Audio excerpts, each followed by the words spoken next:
Oh, oui, bonsoir, Madame Alimantou. Guten Tag. Je sais que, enfin, good afternoon or good morning. You are in England. Ouais, j'ai vu le 44.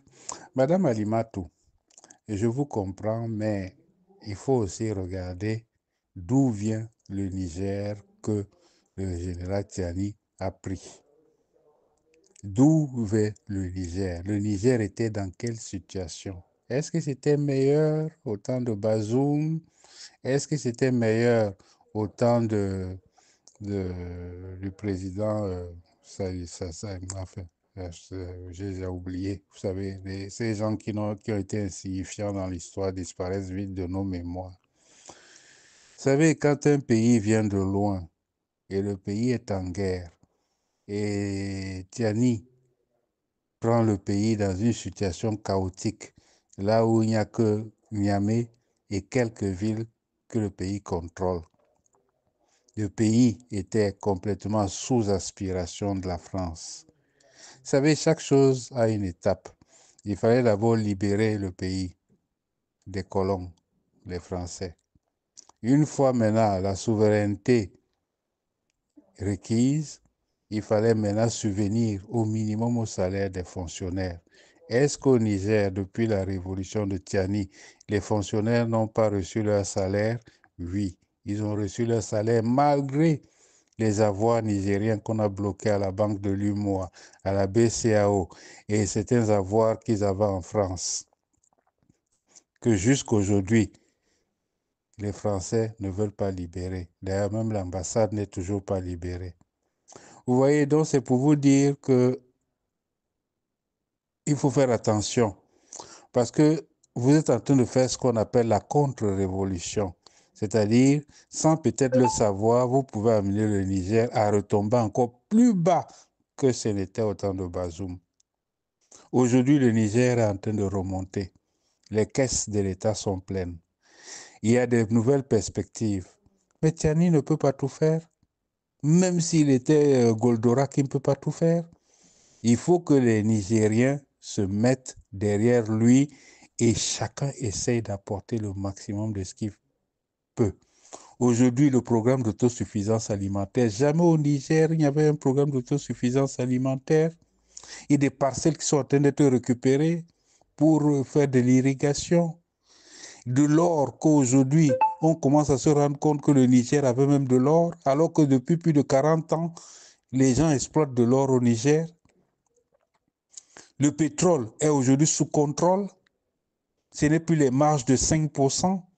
Le pays est allé jusqu'au-delà de 35%. Mais que voulez-vous, madame? Il faut être patient. Ce n'est pas la révolution n'est pas un truc qu'on fait en une baguette magique. Ils n'ont même pas encore plus de 2 ans d'exercice. Mais regardez le résultat. Le résultat, il est bon.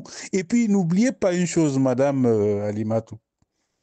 Les panafricains sont des Africains de très, très haut niveau qui savent dépister la filouterie, qui savent dépister un gouvernement qui va dans le mur, qui savent, s'ils ont apporté leur soutien au Niger, c'est parce qu'ils savent que le Niger est sur la bonne voie. Parmi les panafricains, vous avez les professeurs d'université à New York, à Moscou, à Paris, à Londres, partout. C'est des gens qui connaissent exactement où va une macro-politique. Si le Niger était sur la mauvaise voie, je vous assure, nous serions les premiers à dénoncer. Si on ne dénonce pas, c'est parce qu'on sait que le pays est encore très fragile. La sécurité n'est pas encore totalement rétablie. Les équilibres macroéconomiques ne sont pas encore tous rétablis. Et puis, ce qu'on appelle l'encerclage du pays pour tuer son économie n'est pas encore totalement levé. Vous voyez la frontière du Bénin, là où transitaient quand même plus de 60% des importations du Niger. Et puis toutes les difficultés du passif du Niger, c'est-à-dire que les armes que le Niger a payées, qu'on ne veut pas lui livrer, il y a des avoirs qu'on a bloqués dans tous les pays de l'Occident. Quand même, allons-y dans le même sens et vous allez voir, nous allons réussir. Parce que cette fois-ci, le Niger n'est pas seul. Le Niger a avec lui près de 500 millions d'Africains derrière. Donc, ce qui veut dire que de toutes les façons, ces 500 millions plus les 27 millions de Nigériens. Si on avait tort, on le saurait. Mais on sait très bien aussi que la réalité fait qu'on ne peut pas résoudre tout en un jour. Il faut parfois 30 ans pour résoudre des problèmes de 6 siècles. Le Niger sort de 6 siècles à peu près de destruction, de tuerie, de soumission, d'esclavage, de néocolonisation, de colonisation et tout. Tout, madame. Je vous remercie. Réfléchissez très bien. Apportez plutôt ce que vous pouvez apporter. Venez. Ne vous bornez pas sur une petite décision qui est prise pour juger toute une action qui est menée en gros pour le bien des Nigériens. Aujourd'hui, au Niger, les marchés sont bondés. Il y a tout. Même si l'inflation, mais dans quel pays il n'y a pas d'inflation aujourd'hui que les coûts de la vie et les prix ont monté?